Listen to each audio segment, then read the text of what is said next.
A jail overcrowding task force is holding 2 more public meetings this fall to address overcrowding.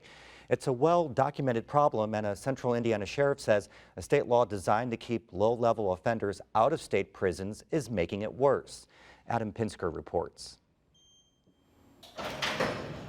Before entering the Johnson County Jail, inmates are scanned using this high-tech x-ray machine to ensure they aren't bringing any contraband into the jail.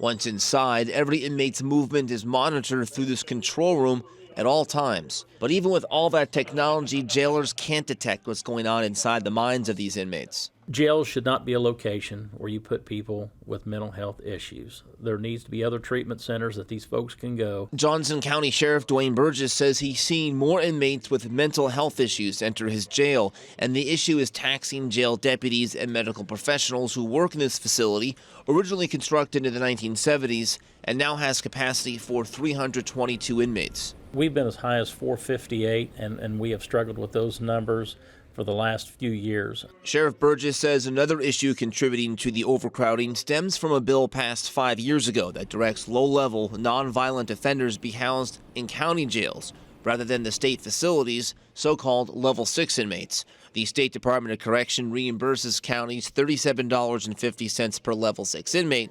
The per diem will increase to $40 this July. The Sheriff's Association recommends that amount be raised to $55, but lawmakers have balked at that idea. We have to house those people, and we have to pay for their meals, their medical, their clothing, water, electric, mattresses. There's a whole host of things that people do not even think about what we pay for when we house somebody in a county jail.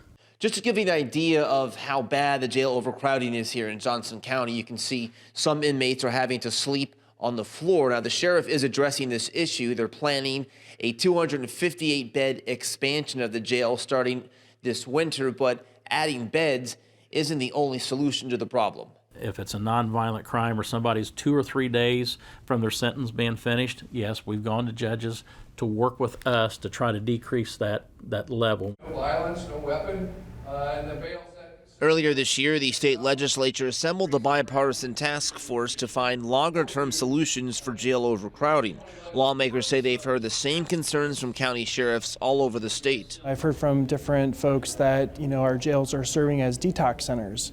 I've heard, from different folks about, how mental health is a huge problem. The task force will examine whether the number of inmates not posting bail or whether sentencing guidelines are contributing to the jail population increase. Building a new jail will accommodate more prisoners, but it doesn't solve the problem. It's more of treating the symptom. Sheriff Burgess says he wants the policymakers in Indianapolis to visit his jail and see the conditions for themselves before making any more decisions. You can read books, you can read paperwork all day, but till you view it with your own eyes, you haven't a clue. For Indiana News Desk, I'm Adam Pinsker.